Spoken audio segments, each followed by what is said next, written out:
In a world where left is up and right is apparently wrong, do souls make sense of it all? Or at least have fun trying. Gear up, friends, for Chicken and the Dog. Welcome to another episode of Chicken and the Dog. I am the dog, and with me, as always, is the guy that is not a sore loser like the dog, the chicken. What up, dog? I don't have opportunity to be a sore loser this morning, my friend. No, I bask in the wonderful glow of victory. Yeah, I cannot say the same, but I'll digress for now, and we'll get into that hurt, that pain, that wound shortly.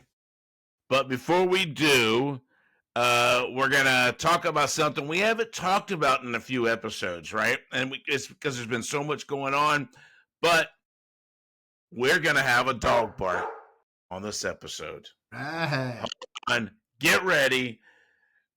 You are going to enjoy these, my friend. Okay, so on one of the shorts when we were talking about the LSU Ole Miss game, this guy named Black Mamba Ram. It's a lot going on there. There's a whole lot. It says, I'll put money on it that LSU wins by double digits. Nuss was hurt in the preseason fall camp in the first three games. He proved he's still a polished, high caliber arm last week and is no longer hurt. LSU defense is night and day better than Ole Miss.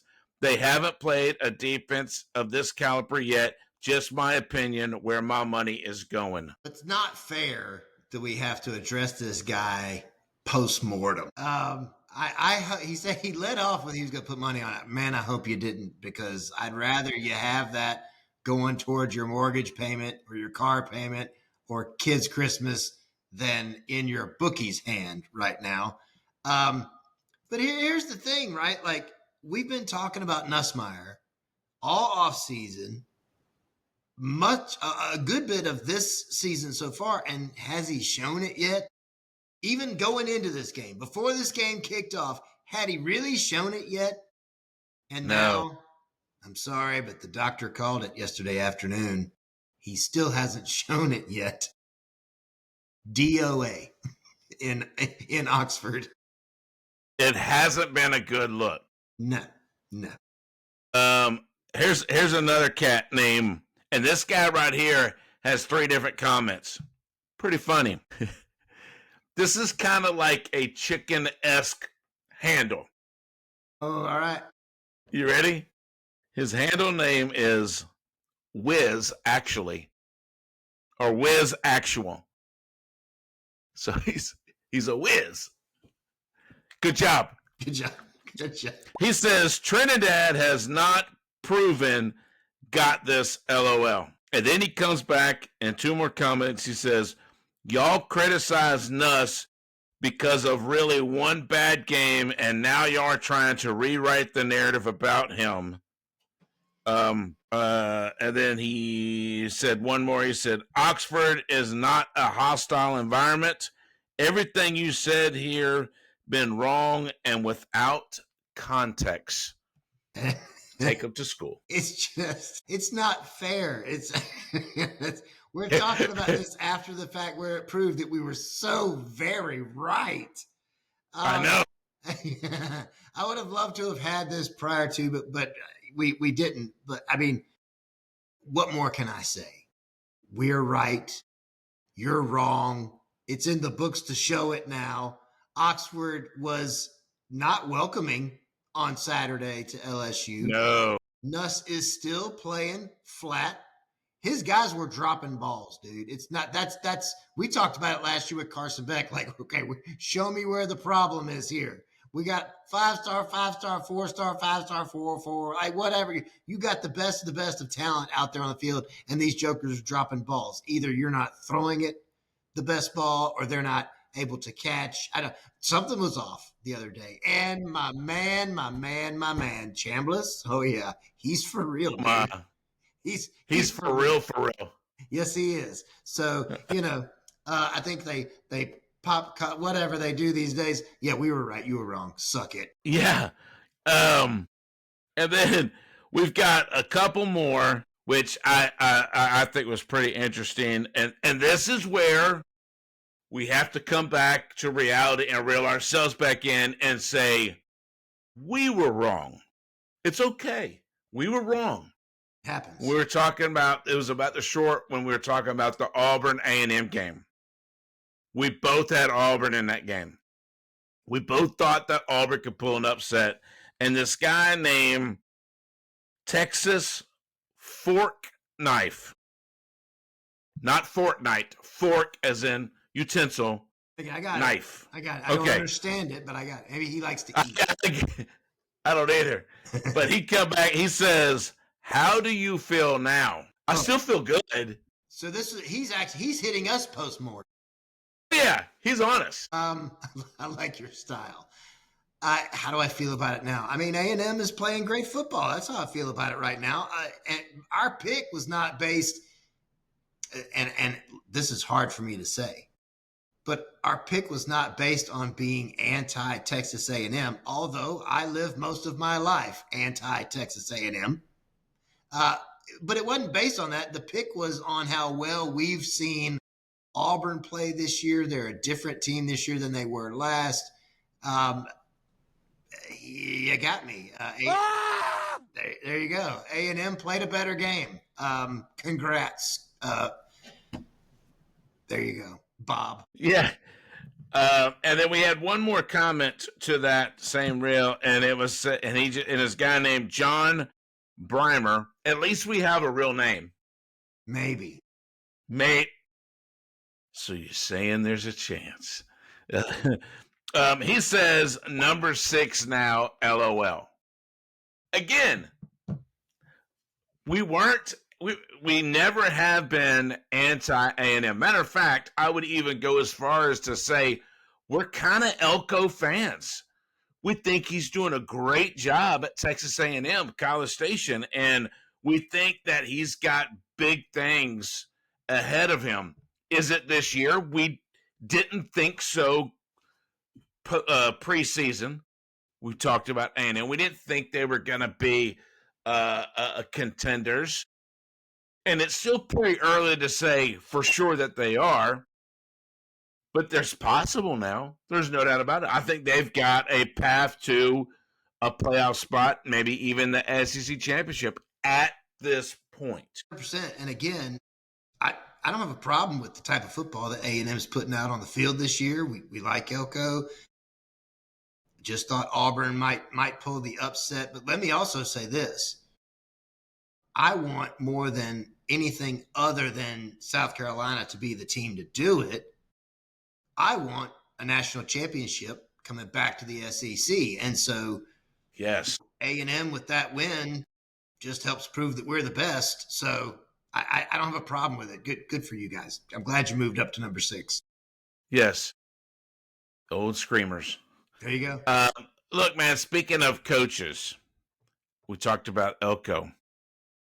It pains me to have to say this, but it happened today that Sam Pittman was fired as the head coach of the Arkansas Razorbacks. Look, we're big Sam Pittman fans. Somebody, like you and I talked about offline, somebody at some point, whether it's this year or next year or whatever, I would imagine he'll take the rest of the year off and just maybe lay on the beach, maybe get a tan. I don't know. Maybe. But I mean, with a $9.5 million buyout, he can kind of do whatever he wants. But somebody is going to land a very, very good offensive line coach. I hope it's Georgia. I hope it's in the SEC. You don't think that it's going to be either one, but whenever, we'll see. Yeah, and like we were saying, I don't have anything to base that on. It's just a hunch, a personal wild hunch that I think he will end up back in coaching, but I just don't think it'll be in the SEC. This is a tough place to coach because whether you are the head man or whether you are the O-line coach, you can get blamed for stuff real quick and out of a job even faster. So I think Sam, I think he has to coach. He's one of those guys. It's just part of who he is. But I think it wouldn't hurt him too bad to take a step away from this conference, at least for a season or two. Yeah. So Bobby Petrino is the interim right now. Of course. See him taking over even after the season. They just name him. I guess it's going to depend on what happens in the rest of the season. Who knows? But as it stands right now, here's kind of some of the leading candidates, what the early people are thinking, who it could be. And I haven't heard this one yet, after Virginia Tech fired their coach. But SMU head coach Rhett Lashley is a potential candidate. And he's done some pretty good things at SMU. I give him that. He was a big name out there last year, too. Yeah. Tulane coach John Sumrall. I hope I said that right. Bobby Petrino, of course. Memphis head coach Ryan Silverfield. That would be a pretty, not a very far transition. He's been recruiting in that area. That would make some kind of sense. And then this one, Coach Prime. Coach Prime. Yeah. Okay. Maybe. I don't know. His Buffaloes aren't playing as hot this year as they did last year, so maybe he ain't going anywhere. I think he likes where he is. I don't see him going with Petrino. Burn me once, shame on you. Burn me twice because I gave you the chance. I just don't.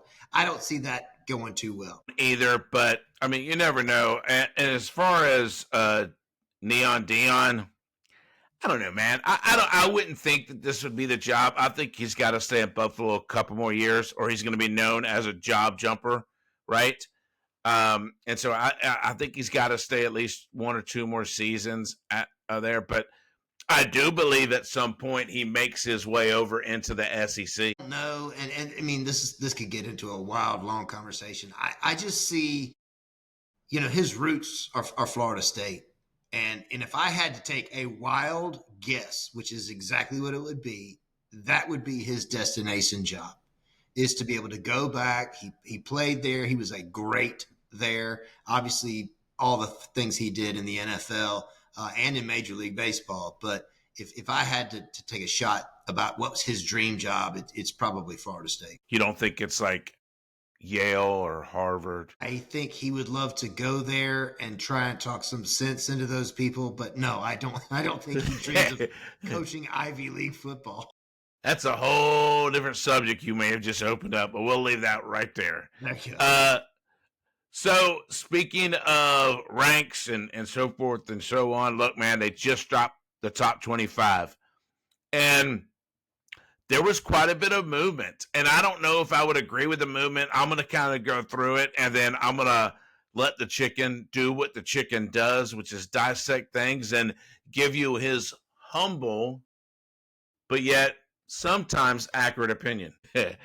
So Ohio State stayed at number 1, as they should have. Oregon jumped 4 spots to number 2. Miami dropped to number 3. Ole Miss jumped 9 spots to number 4. Oklahoma jumped 2 to 5. A&M jumped 3 to number 6. Penn State dropped 4. Indiana went 2. I'll leave Texas alone. So Alabama jumped 7 spots for beating Georgia. Texas Tech jumped 1. Georgia dropped 7 spots to number 12. LSU, remember I said Ole Miss jumped 9. LSU dropped 9, so they basically flopped. Florida State dropped 10 after losing to Virginia. We'll get in that in a minute. And then everybody else, and then actually Virginia jumped into the top 25 as well as Arizona State. So quite a bit of movement.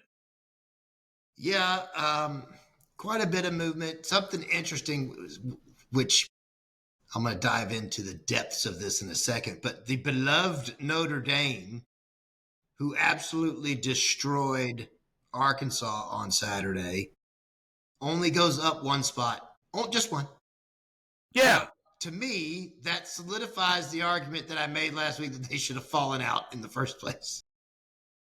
But whatever. Um, let's look here. There's a couple of things that just don't make sense to me. Yes, I think the Ole Miss win against LSU was huge, and yes, I think that means that LSU should have fallen and that Ole Miss should have climbed, and I think that Ole Miss should have climbed dramatically, and they did. Do I think that LSU deserved to fall a reciprocal 9 spots? I don't understand that logic.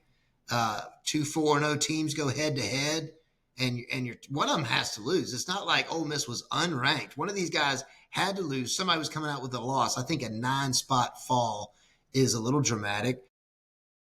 Georgia falls to 3-1, and they fall 7 spots. Penn State falls to 3-1, and they fall 4 spots. Just 4. Make sense out of that. You can't.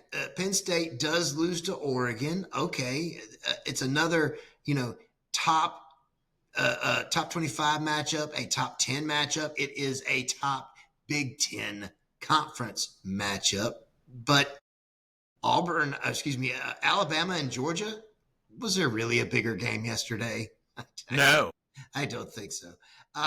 These two behemoths went at it, and it gave us everything we wanted, or it missed by a short putt for the Georgia fan. But it was a fantastic game, knockdown, drag out, and they act like Georgia lost to a nobody. Georgia lost to Alabama. You don't make them fall 7 spots because of that. And then of course Florida State loses in a really great game against Virginia, and they fall 10 spots. Make it make sense. I can't. There you go.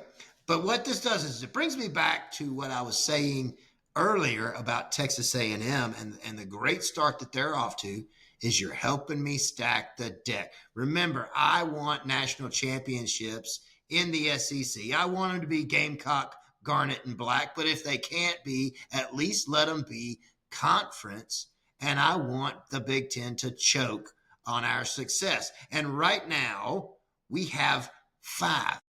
Half of the top 10 sports fans belong to the SEC. Ole Miss coming in at number 4, Oklahoma coming in at number 5, A&M at number 6, Texas at number 9, and Alabama at number 10. We own half the slots in the top 10, and we're going to do what we keep doing, which is winning, and we're going to load up the playoff, baby. Bring it home.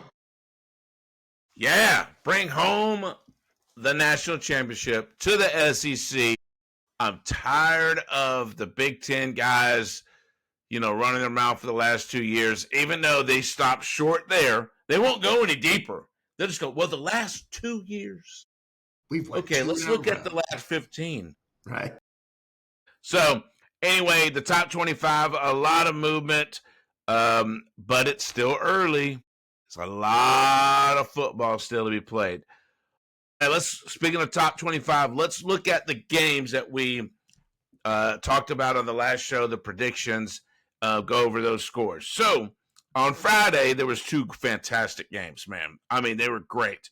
Number 8, Florida State went to Virginia to take on a 3-1 at the time, Virginia. And this thing went into overtime, and Virginia pulled what I would consider an upset, and beat them 46-38. What a great game. It was fun to watch. Stormed the field. I didn't like that at all. I'm starting to not like that at all. Players can't do anything. Players, the opposite players can't go congratulate anyone. Coaches can't do anything. It's chaos. People probably get hurt. Stay your butt in the seats. I don't like it. Yeah, I think that just shows that we're getting older. As a younger chicken, I thought absolutely storm the field. I mean, that's the excitement of the sport. It's part and parcel with college football, for crying out loud. They used to tear down goalposts. They don't anymore because they make these little breakaway things or retractable deals. But it's still part of the excitement when the student body gets to storm the field. Yes, I do agree. Having the perspective that age and experience provides, it's probably not the best idea. You mentioned about the possibility of people getting hurt. Certainly, your average fan, your average student on the field could easily get trampled, but let's not forget the people that you're actually out there celebrating at that time, which is your football team. That's a good way for some of those guys to get inadvertently hurt as well, and ruin the rest of your season. Congrats, you beat a top 10 team, and then now you lost everything because you just tore up your quarterback's knee. Yeah. I kind of got depressed for a minute because when you said that's kind of an old man's outlook on things, I was like, man, he's right. And I'm getting old. I hear you. All in all, man, that was a great game. It was fun to watch. Did not disappoint at all. Do I believe that that makes Florida State on a downward spiral for the rest of the season? Absolutely not. I think they're on track. I think they're going to do really well. I just think Virginia had a great team. A number 24 TCU was going to go to Arizona. Had to play Arizona State and Arizona. We both picked TCU to win that game. Arizona State won it, man, 27-24. It was a great win for Arizona State. This was Sam Levitt's Hold My Pitchfork game. We talked a lot about how this team was just all scatterboo last year, and that was really the difference maker in our decision-making process. And Sam Levitt comes out, 291 yards, 2 touchdowns. He runs for another 62 yards and another touchdown. What a statement game by Levitt. Oh, there's no doubt about that. The next game, at number 1 Ohio State, had to take a long either bus ride or a flight. I don't know how they went into Washington. Look, man, it took on the Huskies 24-6. Man, they allowed 2 field goals. Man, pretty impressive for the Ohio State Buckeyes, man. And hopefully, we're going to start seeing some more good things. I mean, better games. I think they do play Penn State. They always play Penn State. Let's see how that works out. But, man, great game for the Buckeyes. See, and where I thought you were going where you were talking about the plane ride or was it a bus ride is because it took these guys a minute to get going. In fact, it took them into the second quarter to get going. You got double goose eggs posted up after the first quarter, and then they're at 7-3 at the half. So it takes Ohio State a little bit of time to get going in this game, in my opinion, against a Washington Huskies team that's not ready to stand up with the number 1 team in the nation. Now, is Ohio State deserving of being the number 1 team in the nation? Well, according to the powers to be, yes. According to Chicken and a Dog, probably not. There you go. No. Speaking of Penn State, when I mentioned they got to play Penn State, a number 6 Oregon took on a number 3 at the time, Penn State, the whiteout game.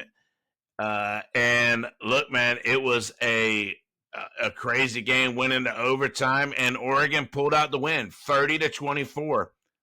Great job, Ducks. Great job, Ducks. And, I don't consider myself pointing this out because it's the headline for this game on ESPN.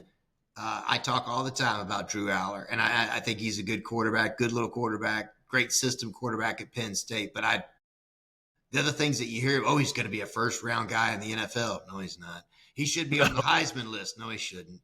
Let me tell you what happens here. Dylan Thieneman intercepts Drew's pass to kill the game, to take it in the second overtime. He throws a pick.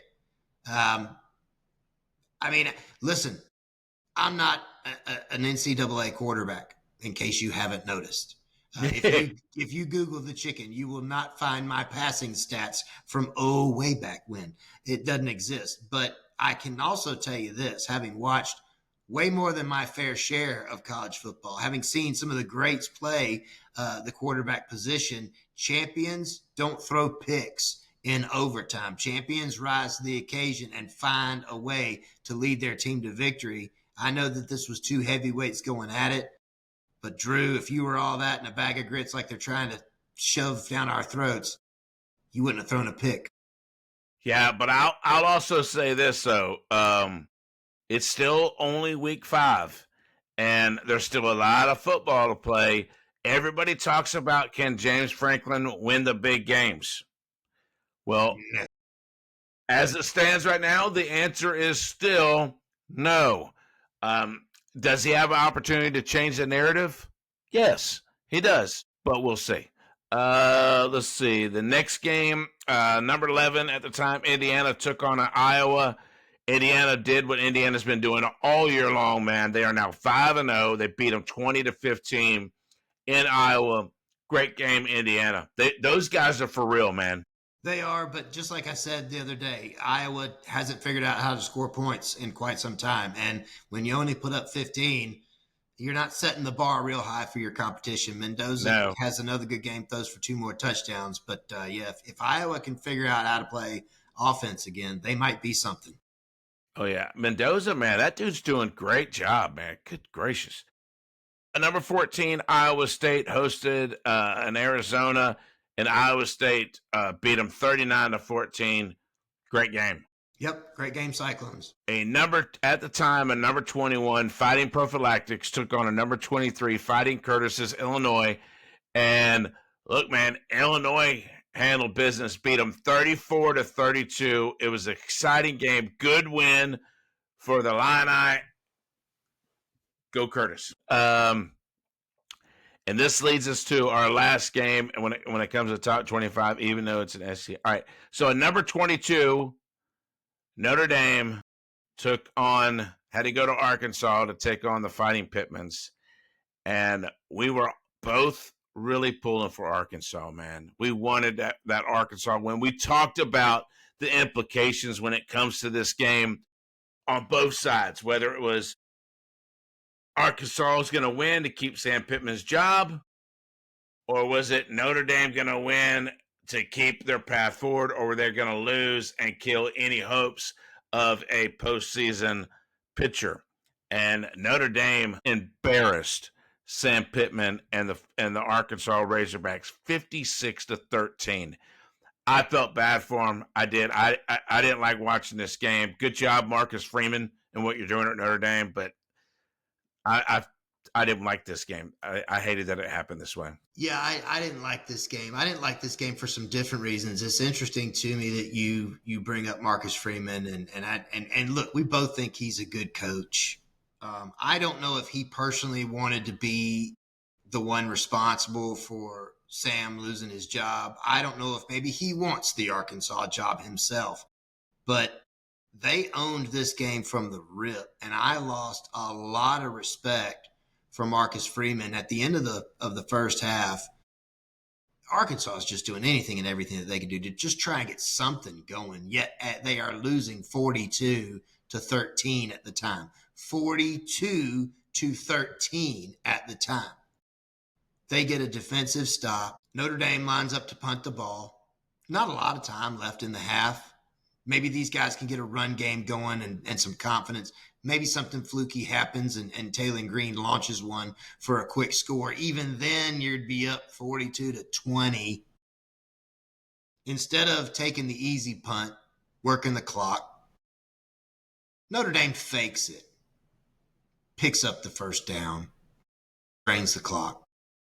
And I just don't find that to be very sportsmanlike at all. There's nothing wrong with winning the game. Nothing wrong with your guys just continuing to march down the field. And I mean, it is the other team's job to stop you. But to run a trick fluke play, a fake punt, when you've already cut their throats, to me just seemed very, very excessive, very unsportsmanlike. I don't know. I didn't like it. I don't like it. I won't like it. And Marcus, I hope that you're thinking twice about that. So I hope that either you're thinking twice about that today in your meetings with your coaches and your team. And if not, then I certainly hope that every team on your schedule the rest of the way throttles you and embarrasses you at the same time. Yeah, I would agree with that, man. You and I were texting back and forth when that happened. I think you initiated the text, and that was just God, it was not a good look at all on Marcus Freeman, who I think I could say before this happened, all thought that he was a man of character and somebody that would, that you can look up to, that was going to do the right thing. And you're right, that was just not good. Not only were their throats slashed, man, but they were just about bled out at the time, and they did that, and it was not cool to watch. And you look at, we do this on the show all the time when we're talking about coaches, and we compare them to the either other coaches that are playing currently or the greats, right? And so you ask yourself, is this something that a Saban would have done? Probably not. I've never seen him act this way. Is this something that a Kirby would do? No. An Urban Meyer, these guys, these great coaches that are out there that are either playing now or still coaching or have now since retired. When it was gone, when the other team was cooked, they had respect for that, and Notre Dame and Marcus Freeman just did not. Didn't like that look, but I will show you how I'm not penalizing Notre Dame for the actions of their head coach. Our dog of the week, C.J. Carr, the starting quarterback for the Notre Dame Fighting Irish, 354 yards, 4 touchdowns in this game. Now, this is his true freshman year, but both of those are game-high stats for him in yardage and passing touchdowns. This guy came up against an SEC defense, an SEC secondary, and owned them. He's 22 of 30 during this game. Great game for C.J. Carr. Great game for the Notre Dame Fighting Irish. I will tell you this. I don't know if he has been to Breaking Chains Fitness, but that's what they do with guys like this. They build them into champions. He played like nothing short of that on Saturday against the Razorbacks. Absolutely. I mean, he definitely has got a pretty good career in front of him. There's no doubt about that. Let's get into more SEC games because they were somewhat fun to watch. And look, I'm going to go ahead and rip the Band-Aid off right now and go ahead and expose the wound, as I don't want to, but I will. Okay, so at the time, a number 17, Alabama rolled into Athens to take on a number 5, Georgia. And Alabama won that game 24-21. Now, I say Alabama won that game. Last week, 2 weeks ago, you made the comment on the show. We had a friend that said when Georgia beat Tennessee, you said Tennessee lost. Georgia didn't win that game. Tennessee lost that game. Now, you disagree with them. You said absolutely not. I'm going to tell you the same thing. Georgia lost that game. Alabama did not win that game. I'll get into how Alabama played in a minute. But this is one of the first times I have ever really truly criticized our coach and made me question whether or not he's the great coach that I think he is. Now, I get it. Everybody has the opportunity to make mistakes, make bad calls. And I'm going to say what Senior Chief said to me this morning. When you have an opportunity to score and to put points on the board in the SEC, you take it. And I'm even going to go as far as to say, when you have an opportunity for any team in any game, SEC, Big Ten, or the like, you have an opportunity to tie the game, you take that opportunity. Georgia had an opportunity to tie the game in the fourth quarter. And what that would have done for the remaining of the fourth quarter would have had to make both teams' offense play a certain way. And what happened? We missed it. or we went for fourth down, and they put in the smallest running back we had and did a sweep with the smallest, thinnest running back we had. That made no sense. But I'm not going to blame that on Bobo. I'm not going to put that on Mike Bobo. I'm going to put that on Kirby Smart. Kirby Smart lost this game for Georgia. If Georgia would have kicked that field goal, I'm telling you, the last 8 minutes or 7 minutes of that game would have been played very different on both sides of the game. He would have gave his defense an opportunity to step up like they've been doing the whole second half. And I think if Georgia would have lost that game at then I would say that Alabama won that game. But that's not how it went down. I'm very, very, very disappointed in Kirby Smart and the way that he did and the way that he called that game, or didn't kick that field goal. Very, very, very disappointed in that. And I even went to church this morning and reluctantly. Now I love going to church. Don't get me wrong. So don't mistake when I say this. But there's a few Alabama fans that I have to face whenever I go to church, and I was reluctant because I did not want to hear that Roll Tide crap. But Uncle Si came to me and he said Georgia should have won that game. Alabama didn't win that game. He agreed with me, and he's about as obnoxious as Senior Chief is when it comes to Alabama, right? But he said it was a great game, which I agree with him. It was fun to watch, but Georgia lost that game. Listen, my Gamecocks were playing at the same time that the Bulldog Crimson Tide game was yesterday evening. So I didn't get to watch it like I wanted to. I'm not a split screen. Let me watch both these games. No, let's be honest. I only care about one at the time. I'll flip back and forth, which I did on my phone, trying to keep up with what was going on. This was a back and forth contest. In fact, when Alabama jumped out early, just noticing it on the ticker at the bottom of the screen, I thought, well, this is going to be over quick. And Georgia just held in there. What I do look at for games like this that I didn't get the opportunity to really watch enough of it to give a fair diagnosis is I go back and I look at stat lines. Alabama passing the ball 280 yards through the air and 2 touchdowns. Obviously, Ty Simpson had 276 of those yards through the air. Gunnar Stockton, 130 yards through the air and 1 touchdown. Let's look at the rushing attack. Alabama ran the ball 38 times for 117 yards and 1 touchdown. Georgia ran the ball 33 times for 227 yards and 2 touchdowns. You've got the Georgia offense working to control the game, working to control the clock, which is what we've said Bobo likes to do. You've got a new Alabama outlook on life. They're going to run the ball for 117, but it ain't going to come out of one guy. It's going to come out of 6. Right? But Ty Simpson and the aerial assault, that's where it's at right now in Tuscaloosa. Putting points on the board fast through the air.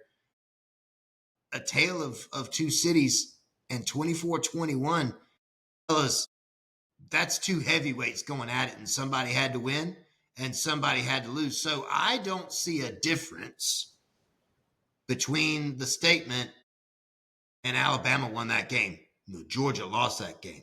I mean, you're both right. Somebody had to lose, and that meant the other guy was going to win, but this is about as heavyweight as you get. Yeah, and look, the one thing a couple things that I'll say that was really extremely impressive with the Crimson Tide in the first 25 minutes of that game. I mean, they owned Georgia. That offense of Alabama's was looking really, really sharp, man. And what was really, really impressive, and any team that's got to play Alabama moving forward, South Carolina, Beamer better get ready for this, man. Their third down conversion rate for the Crimson Tide was sick. It was off the charts, man. I mean, I've never seen anything like it. Georgia was taking them to third down, I mean, left and right. And I'm not talking about it was always 3rd and inches, 3rd and 1, 3rd and 2. I'm talking 3rd and 9. And they would convert. Ty Simpson was having his way, man, that first 25 minutes. And it was a beautiful, it's painful, but it was a beautiful thing to watch when you see that kind of talent going on that field. Now, that didn't happen in the second half. Georgia tightened up. Kirby did what Kirby does all the time, and he adjusts, and he adjusted well. He just made a bad call when it comes to that field goal, and he took a goofy timeout. It was second down, I think it was 2 minutes and 12 seconds left in the game, and Kirby burned a timeout instead of letting the clock go to 2 minutes. And so when he finally was looking like he could get the ball back, he only had 2 timeouts. So anyway, good job, Crimson Tide. You still own Kirby Smart and the Georgia Bulldogs. I hope we see you again this year. I think there's a very, very good chance. These two teams are good, and I hope we see them again. I want another shot. Okay, I digress on that. Whew. All right, here we go. A number 4 LSU takes on a number 13 Ole Miss in Oxford, Mississippi, and Ole Miss does what Ole Miss we thought Ole Miss was going to do. 24-19. Actually, I called that. I think you said LSU. I called Ole Miss because of my bromance. It was How you doing? there. You go. I thought Trinidad looked very good, and look, I haven't gone as far as to study this, and maybe you already have the answer. But I don't know if Austin Simmons was to come back and be ready. I don't know if they're going to switch. I think it'd be a heated conversation in practice because right now, Chambliss is winning the hearts and minds of his teammates, of his fans, and most importantly, his head coach.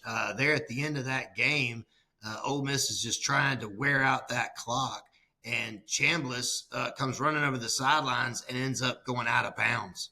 Instead of just dropping to a knee and sliding or whatever, he goes out of bounds. Of course, stops the clock. And that's not what Lane wants to do at this moment in time. And then turns right around the next play and picks up a first down in which the wide receiver has the presence of mind to take a knee and burn the end of the clock. So he totally redeemed himself. That's right. By completing the pass on the next play. So, yeah, he's going to be a contender in that Ole Miss locker room for QB1 for sure. Oh, absolutely, man. Ole Miss has got they're going to have a great season this year. They might be we preseason, we kept saying, look, man, LSU might be the best team in the SEC. Ole Miss might be the best team in the SEC. Playing like it. They sure are. Here's another game that we got wrong, and we got called out on it. People, what do you say, Tater fans? Right. Taters. The Fighting Freezes, Auburn, traveled to take on a number 9 Texas A&M all the way in College Station, and Texas A&M beat 16-10. I don't think it was a very exciting game, just kind of back and forth and this and that. Nothing extravagant and that what I saw in that game, but the Fighting Aggies are undefeated. They're undefeated, and listen again. This was a good football game. I mean, it's not like you beat Auburn because they stole something. It was 16-10. Right? Like Marcel Reed threw for 207 yards and a pick. This was not. You're not going to find a lot of clips from this game that if A&M manages to go undefeated and win the national championship, the highlight reel movies that they like to play to some inspirational music in the background. You're not going to see a lot of clips from this game. No. Because you just praise the Lord you won this game. This is one of those games you're going to look back on and say, they gave us all the fight we wanted that night. Yeah, that's for sure. Utah State had to go to Nashville, Tennessee to take on a number 18 Vanderbilt. And Vanderbilt did what Vanderbilt's been doing. 55-35 against Utah State. Now, should they have allowed 35 points? Maybe not. But good gracious, they scored 55. Pavia is the dude. Pavia is the dude. He throws the ball for 321 yards and 5 touchdowns. He ran the ball for 79 more yards and another touchdown. This dude just likes to win. Yeah. Man, he definitely is a 42-year-old stud for sure. Exactly. His grandchildren are very proud of him. Absolutely. Um, Mizzou hosted an 0-3 at the time Massachusetts and beat them 42-6. That's all I got to say about that. Come on. Good job. And then we got 2 games left. A struggling Kentucky took on. Well, I say struggling. They were 2-1. Took on an iffy South Carolina. In Columbia, South Carolina. You were worried about that game. I, my friend, was not. I said that South Carolina was going to win that game handedly. I didn't think it'd be a problem. I may have emphasized my distaste for Stoops a little bit on last show, but I digress on that. And South Carolina did what the Dawg said they were going to do, beat them 35-13. That, my friend, is a good look. Very good look, and the game as a whole was a good look for the South Carolina Gamecocks. The defense showed up and showed out. The offense looked a lot better. Now, granted, they had opportunity to play with a lot of different players in Kentucky. Certainly not the toughest opponent we're going to go up against this year when it comes to their run defense versus our running attack. But we got that going to some degree. Rasul Faison had 2 touchdowns on the ground. It was overall a much better game, a much more well-rounded game by the Gamecocks Saturday night, taking it away from Kentucky and never letting them back in the fight. All right, so let me ask you a question because I'm in the same boat that you were in. Georgia was playing Alabama at the same time. And so, although I tried to flip and see some of it, my focus was on that game of Georgia's. Going into that game, one of the questions that I had was Dylan Stewart and his commitment to South Carolina because he has shown some big frustration over the last couple of games with your South Carolina Gamecocks. So, in my mind, what that frustration will turn into is going to be a transfer next season. How was Dylan Stewart on this game, and his attitude moving forward? Was he in it? He was all through it. I love it. The first fumble by Cutter Boyley, which led to a scoop and score, was because our good friend Dylan Stewart went through Boley and the ball, destroying both at the time, causing that fumble, to which I believe it was Gear picked up and ran it all the way back. The last play of the game, to give you an idea, a complete idea of whether or not Stewart was in it. So again, early, he causes the fumble, leads to a scoop and score. The last play of the game, Kentucky tried let's pitch it downfield and I'll toss it to you and then you toss it to that guy back there. We're going to run back and forth across the field. Maybe someday something will break and we get to go. They had to pass it. They had to pass it back to this other poor soul. I don't know who he was. I hope he's okay. And while he was looking for the next guy to toss it to, smoking down the field is Dylan Stewart. And he broke this poor young man in half. The ball came flying out. And there's your ball game. He hit Kentucky players Saturday night as though he were punishing them for something. So whatever frustration was there, he channeled it in the right way and was laying bodies out. That's great, man, because, he is a true sophomore this year. So South Carolina is looking forward to having him through the 2026 season. I'm sure after that he's going pro. He's going to be a 3 and done probably, unless somebody can come up and pay him some ridiculous amount of money to stay 1 more year in college. But I don't know. But I was hoping that would be the case because I really would like to see him stay at Carolina and not go to, let's just say it, an Ohio State, to chase that money, to chase that almighty dollar. So I'm glad to say that I'm glad to hear that he was really into the game. That's good. He's a stud He is, and he is player. one of those players that ignites, has the ability to ignite his unit, and I think that was the biggest impact. Yes, the fantastic plays. Yes, the fumble, forcing a fumble, but the simple fact that when Dylan Stewart plays like he plays, it's very easy for the other defensive players to get turned on, and man, they were jumping.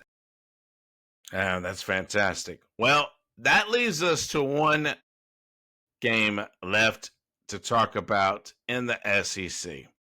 A number 15 Tennessee, 3-1, was taken on a 4-0 Mississippi State in Starkville, Mississippi. And look, man, Mississippi State took Tennessee, a very, very good Tennessee program. Unfortunately, Tennessee prevailed in this overtime and beat them 41-34. But man, I mean, you've got to look at this Mississippi State team and go, great job, man. I mean, from what they came last year, good gracious. I mean, way to go, guys. I like this. I like that Tennessee won. Don't get me wrong, but because that makes that Georgia win look a little bit better. I need all the help I can get right now after last night. But great job, Mississippi State Bulldogs. Great job. Yeah, I think that this is a fantastic loss for Mississippi State. They ran this game. They dictated this game for a good part of it. Most of the way through this game, I thought they're going to pull this out and win this ball game. They were giving Aguilar fits in his decision-making processes. The defense was just fantastic. Very back and forth game. But at the end, as you said, they're just not quite there yet. They've already taken a much larger step than we anticipated. And to the point where you go, I don't know that they're done with this season yet. Yes, they lost this game, but a great loss. A great loss. No doubt. And they're going to be bowling for sure. Oh, for sure. The question is now, what level of notoriety are they going to get in whatever bowl game they land in? Because I'm going to tell you, the way these guys are playing, any bowl is going to be happy to have them. For sure. But their players were pretty off the chain. And you got something you want to talk about that, don't you? Speaking of, we've got, I believe this is our first Gooch ever from Starkville, Mississippi, the Mississippi State Bulldogs, a Mr. Fluff Bothwell. I was going to say Bagwell. I was about to get your name wrong, Fluff. I got the Fluff part right, but the rest wrong. I'm so sorry. 23 Go carries. Fluffy. Go Fluffy. 23 carries, 134 yards for 2 touchdowns against the Tennessee Volunteers. He did catch one pass out of the backfield, but only got 2 yards for it. So, But everything he could give, he gave on Saturday, trying to help his team upset the Tennessee Volunteers. I got good news for you, Fluff.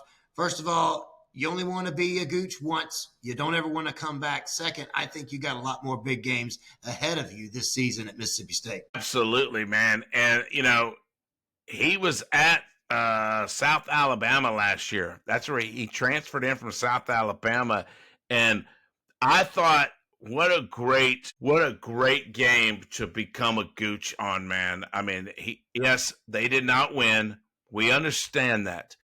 But to do what Fluffy did was pretty impressive, man. And it's not only do I like his stats and I like what he is doing for the Bulldogs, I love his name. Love How the can name. you not like the Fluff? You just want to wrap him up, squeeze him like a marshmallow. Is that taking it a little too far? Just a smidge. But way to go, Fluff, for winning the Gooch. And just like the chicken says, don't come back. Don't come back. Be a dog next week. That's right. But don't come back to the Gooch. And I don't see why this young man would come back at all. But look, man, it was a great weekend of college football. There was a lot of crazy good games. A lot of fun, except last night.